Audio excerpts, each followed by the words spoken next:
نحمدہ ونصلی علی رسولہ الکریم اما بعد۔ میرے محترم دوستو، ابھی میں آپ کے سامنے ایک ایسا وظیفہ بیان کروں گا جو مستند وظیفہ ہے۔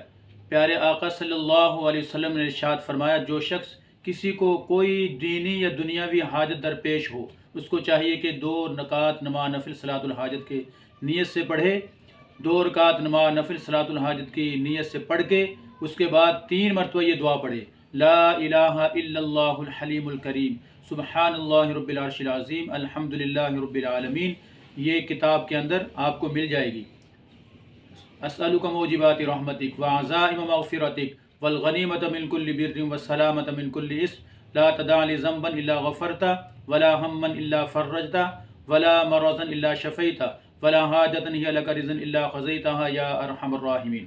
یہ دعا 3 مرتبہ پڑھ کے اپنی حاجت کے براری کے لیے دعا کریں، اپنی حاجت